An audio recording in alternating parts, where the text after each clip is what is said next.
Hello guys, welcome back. Nandito ako ngayon sa may Victoria Harbor Cultural Center. So, ipapakita ko sa inyo guys, ang daming tao dito ngayon. Samahan niyo ako. Pero bago lahat, kung bago ka lang dito sa akin YouTube channel, huwag mo kalimutang i-like, share, comment, and subscribe. At pindutin mo na rin yung notification bell para updated ka sa mga bagong video ng aking i-upload.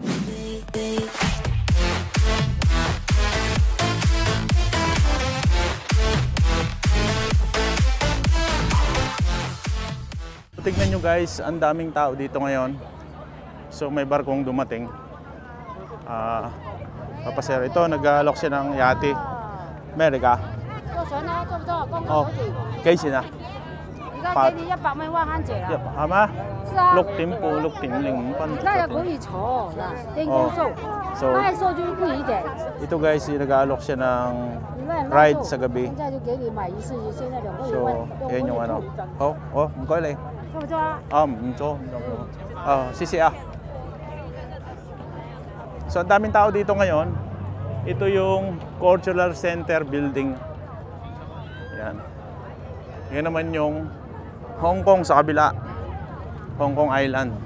Hong Kong water taxi. So, akit tayo doon mamaya. Tignan natin kung ano yung mayroon. So, ito na yung yate na laging bumabiyahe. Papakita ko sa inyo. Kagabi, maganda dito kasi yung mga building na yan, ino-open nila yung ilaw. Tapos doon sa kabila doon yung Avenue of the Star. So yan guys, oh. Pakita ko sa inyo yung yate. So palagi itong pumapalaot dito eh.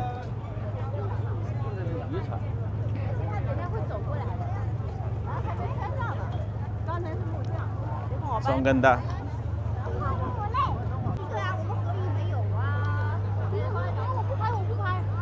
Ayan o.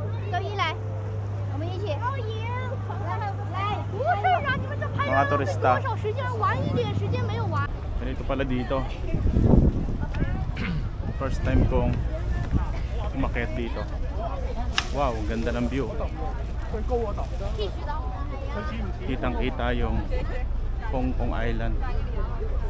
So ito yung clock tower dito sa may Cultural Center.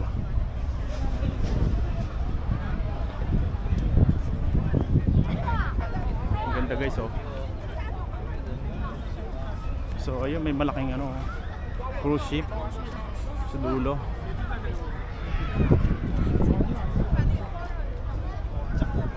Wow, ganda.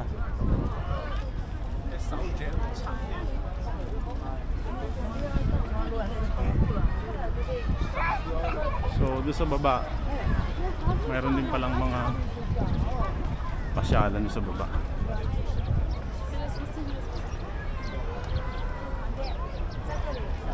Kitang kita yung Hong Kong Island.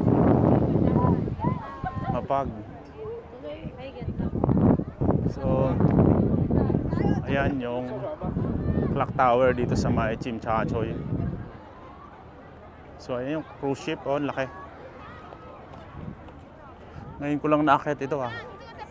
Maganda pala dito.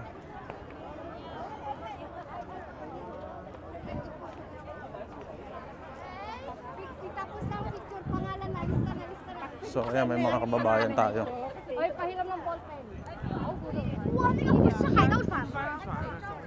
Ayan yung building sa Hong Kong, ang taas. Ito yung Star Ferry.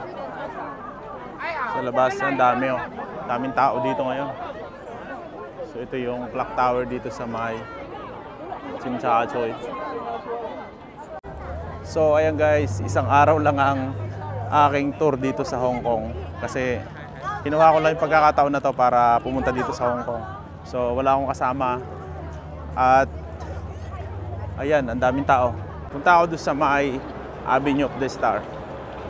Pakita ko sa inyo yung avenue na yan. Kasi yun yung mga pinupuntahan ng mga turista dito.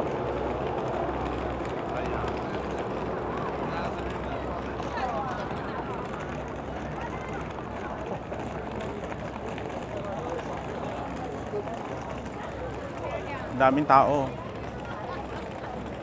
Bakit ganito karami ang tao dito ngayon? Dati nung last year na pumunta ako dito, hindi ganito karami. Ang dami, puro turista ito. Mga taga Mainland China.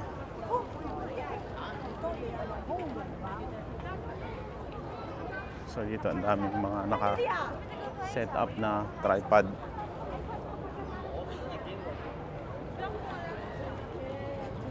Avenue of the Star.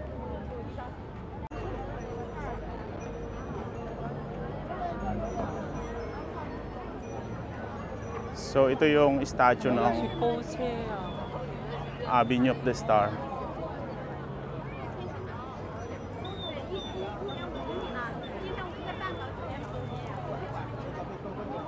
Kaya ang daming tao.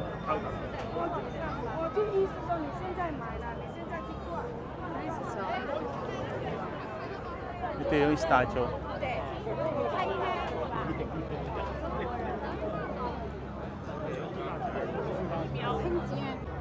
Pakita ko sa inyo.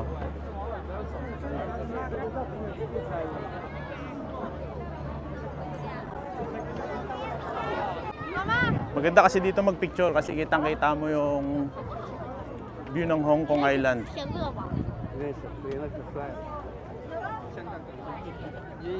Ayun o. Medyo ano lang malabo lang kasi hindi makita yung araw.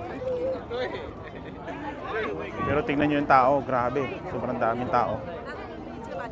So ito yung pinupuntahan talaga ng mga turista dito na madaling puntahan.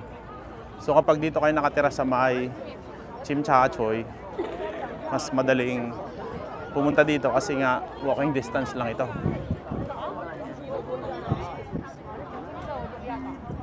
So hanggang doon niya sa dulo, makikita ninyo yung statue ni Bruce Lee doon sa pinakadulo. So lahat ng artista ng Hong Kong ay nandito sa Victoria Harbor, yung kanilang mga pangalan. So ang dami oh. So ayan guys, tatapusin ko na dito yung aking video at maraming salamat sa inyong panonood. So kung hindi ka pa nakapag-subscribe, please consider to subscribe at pindutin mo na rin yung notification bell para updated ka sa mga bagong video ng aking i-upload.